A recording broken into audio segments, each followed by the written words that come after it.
അതിൻ്റെ പുറമെ ഇബ്നു ഹജർ അൽ ഹൈത്തമി റഹിമഹുല്ല പറഞ്ഞത് കണ്ടോ, വക്കൗനുഹ ബിൽ അറബിയത്തി എന്നതിൻ്റെ വിശദീകരണത്തിൽ വ ഇൻകാനൽ കുല്ലു ആജമിയീന, അറബിയിലാകണം രണ്ട് ഖുത്ബയും, എല്ലാ ശ്രോതാക്കളും സദസ്സിലുള്ളവരും അനറബികളാണെങ്കിൽ കൂടി എന്ന് ബഹുമാനപ്പെട്ടവരുടെ ഷറഹു ബാഫലിൽ 4-ാം വാള്യം 260-ാമത്തെ പേജിൽ പറഞ്ഞത് കാണാം.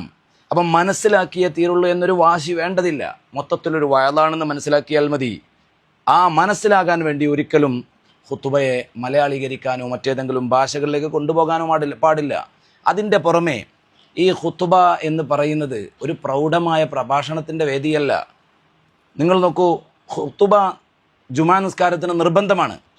എന്നാൽ മദ്ഹബുകളിലെ ഇമാമുമാർ ഖുത്ബകളെ കുറിച്ച് വിശദീകരിക്കുന്ന സമയത്ത് ഷാഫി മദ്ഹബിൽ ബഹുമാനപ്പെട്ട ഇമാം നവവി തങ്ങൾ പറയുന്നുണ്ട്, ഖദ് ദക്കർന അന്ന അർക്കാനഹ ഇന്ധന ഹംസത്തുൻ, നമ്മളുടെ അരികിൽ 5 റുക്കുനുകൾ. അതേ സമയത്ത് അതുപോലെ തന്നെയാണ് ഇമാം മുഹമ്മദ് റളിയല്ലാഹു അൻഹു പറഞ്ഞത്. അബൂ ഹനീഫ ഇമാം പറഞ്ഞത് യക്ഫീഹി അൻ യഖൂല സുബ്ഹാനല്ലാഹ് ബിസ്മില്ലാ അല്ലാഹു അക്ബർ ഔ നഹ്വി ദാലിക് മിനൽ അദ്കാർ, ഇങ്ങനെ എന്തെങ്കിലുമൊക്കെ ഒരു ദിക്ർ ചൊല്ലിയാൽ മതി. സുബ്ഹാനല്ലാഹ് എന്ന് ചൊല്ലിയാൽ ഖുത്ബയായി. ഇമാം മാലിക് തങ്ങളുടെ മദ്ഹബിൽ ഇൻ ഹല്ലലഹു സബ്ഹ അജ്സാഹു, ലാ ഇലാഹ ഇല്ലല്ലാഹ് എന്ന് ചൊല്ലിയാൽ ഖുത്ബയായി. അപ്പോൾ ഖുത്ബ ഒരു വലിയ ഇബാദത്താണ്. അത് ഈ രൂപത്തിൽ നിർവഹിച്ചാൽ പോലും ഖുത്ബയാകും, ജുമാ ശരിയാകുമെന്ന് മദ്ഹബുകൾ പറയുന്നു. നമ്മളുടെ മദ്ഹബിൽ 5 റുക്നുകൾ ഉണ്ടായാൽ മതി, ചെറിയൊരു സമയം മതി. അതാണ് ഖുത്ബ.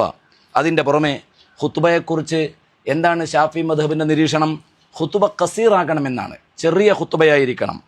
അത് ബഹുമാനപ്പെട്ട വഅൻ തകൂന ബലീഗത്തൻ മഫ്ഹൂമത്തൻ ഖസീറത്തൻ എന്ന് ഇമാം നവവി റളിയല്ലാഹു അൻഹു പറഞ്ഞതിനെ ബഹുമാനപ്പെട്ട ഖതീബ് ശിർബീനി തങ്ങൾ വിശദീകരിക്കുന്നുണ്ട്.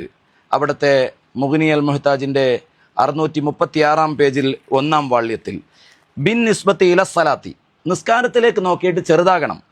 എന്തുകൊണ്ട്? മുസ്ലിം റളിയല്ലാഹു അൻഹുവിൻ്റെ ഹദീസുണ്ട്, അത്തീലു സലാത്ത വ അഖ്സറുൽ ഖുത്ബ, നിസ്കാരം നിങ്ങൾ നീട്ടുക, ഖുത്ബ ചുരുക്കുക എന്ന്. നോക്കൂ, എന്താണ് നമ്മുടെ നിസ്കാരം? ഫാത്തിഹ, സബ്ബിഹിസ്മ, ഹൽ അത്താക്ക, ഇതല്ലേ കൂടുതലും ചെല്ലാറ്. ചെറിയൊരു സമയം മാത്രമേ ഖുത്ബക്കുള്ളൂ, അത് കൂടിക്കഴിഞ്ഞാൽ സുന്നത്ത് നഷ്ടപ്പെടും എന്നാണ്. അതിൻ്റെ പുറമെ ആ മിമ്പറിന് വലിയ ബഹുമാനമുണ്ട്.